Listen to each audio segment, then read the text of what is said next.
All right, the Bucks. It is Talking Buccaneers with me, Fumane after Polokwane City 0, Orlando Pirates 1. And if you didn't watch the game, as the scoreline suggests, it's one of those games that didn't offer so much in the way of eventfulness, goal-mouth actions.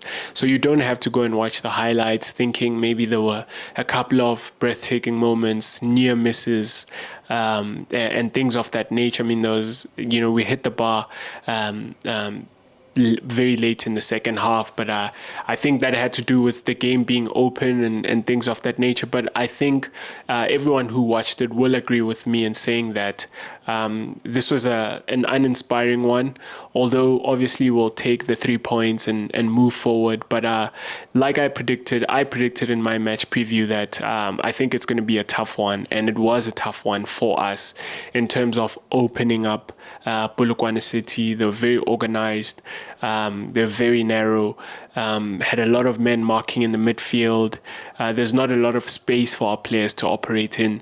There was space in behind, but I think in the way that we lined up, we couldn't take advantage of that space.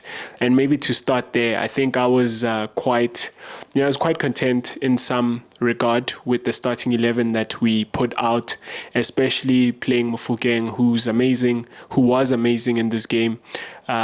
Maswanganyi, who I think is obviously the best number 10 at the club in the way of sort of talent and ability.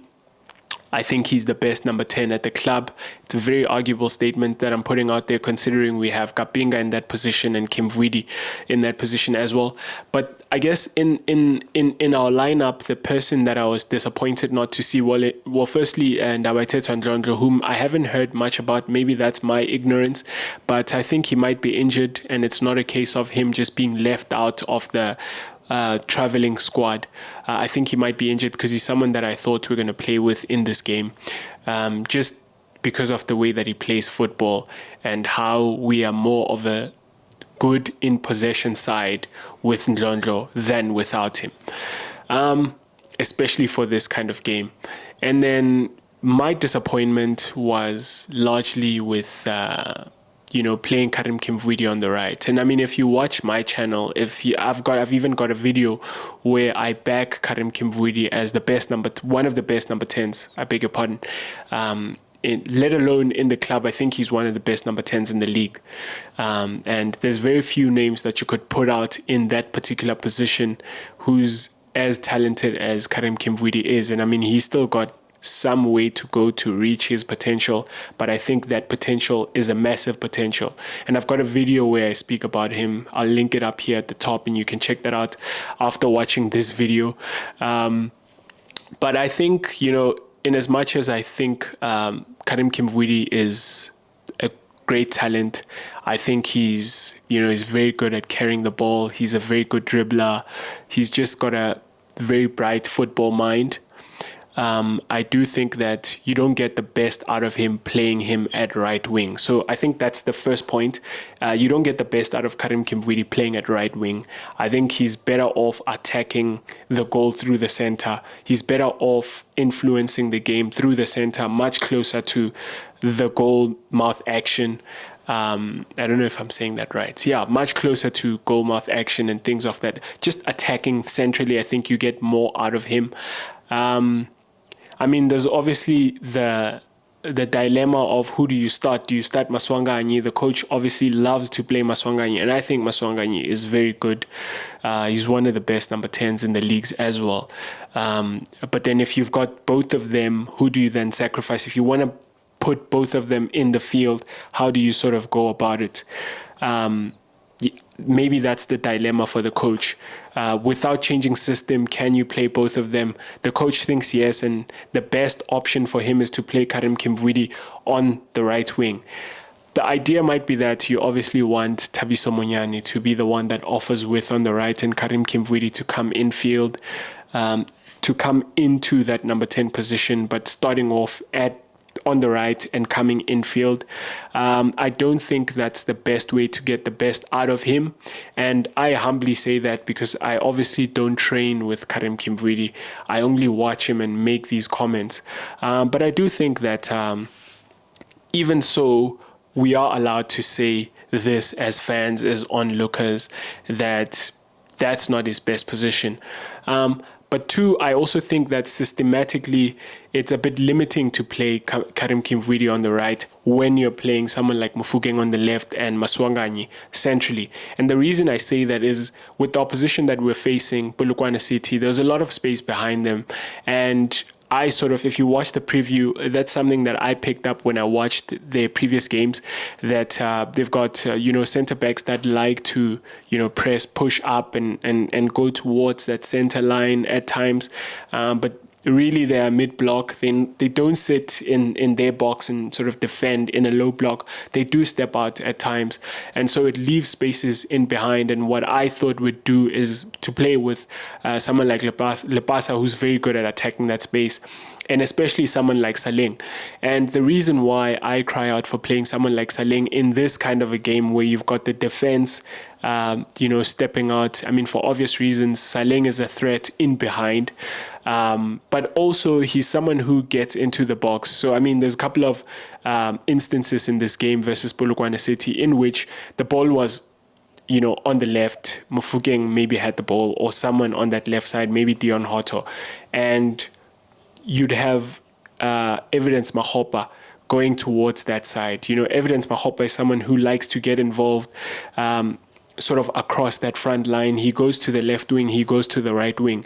And the limitation that you have when you play Mufugeng on the left is that you've then got to have someone that will supplement and make those inroads into the box and bring those numbers into the box, attack the space in behind the defenders. But with someone like Kimvidi and Maswanganyi and Mufugeng together, you've got people that want to come towards the ball and receive it. No one's really threatening the defense of Polokwane City in behind them, making them think about stepping back and opening those gaps in between. And so if you've got players that want to go towards the ball, that is something that I imagine that the Polokwane City defense is happy with, because no one's threatening their goal behind them. And this is not a knock on Kimvidi as much as it is a knock of the whole system as a whole. I think we're not threatening at all. We're not threatening the Polokwane City goal at all. And I don't think it's by coincidence. It's just because we had players that do a lot of their work outside of the box. And added to that fact is that Evidence Mahopa is someone who vacates, those two centre backs. He doesn't necessarily occupy them throughout the game. He's someone who will want to go and support on the wings and that kind of thing. And yeah, so not much to be learnt in this game for me personally. Not surprised with the result. I mean, credit where it's due to Polokwane City. They were well organized. We only got to score against them via set piece, which is something that I'm proud of.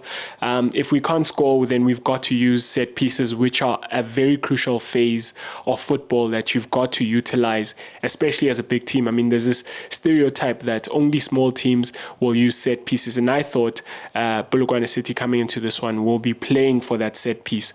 And so, to be a big club, with the quality, there's the stereotype that usually big clubs, the best clubs, aren't good at set pieces.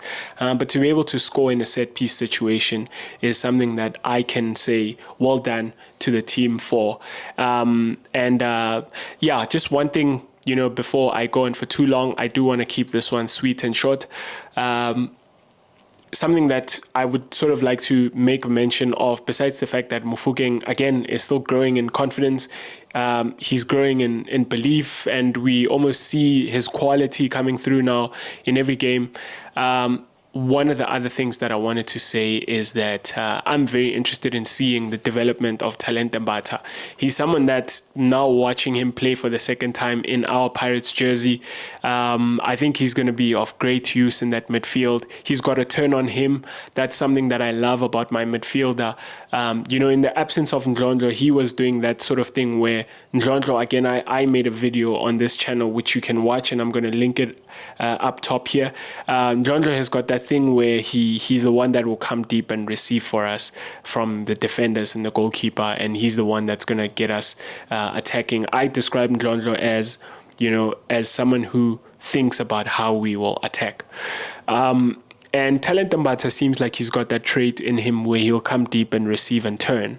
And that's something I'm looking forward to seeing. I love the fact that he's only about to turn 24. So there's room for development there. And I love the frame. He's big and he seems like, he's got the legs. He played the full 90 today, if I'm not mistaken. And that was something that was a positive for me to take in this game as well. And it's something that I'll be keeping an eye on. It seems like the coach is trusting him. Whether or not that's to do with, resting Munari and certain players every now and again not being available, and us having played a relatively easy fixture in the Nedbank Cup, and that's why he played in that particular game. I don't know what it is, but I just love the fact that he's playing, and I'm getting to see that he's someone who's got some potential based on what I've seen so far, and I'll be keeping an eye on that situation. But to sort of lay this one to rest, I'm looking forward to the next game. I love the fact that we got 3 points, and onwards we go. We're going to need to be collecting 3 points now in games that aren't so clear-cut for us. We just need the points to be able to go to Africa, and hopefully we won't crash out of it next season. Until the next episode, up the mighty Bucks. Cheers.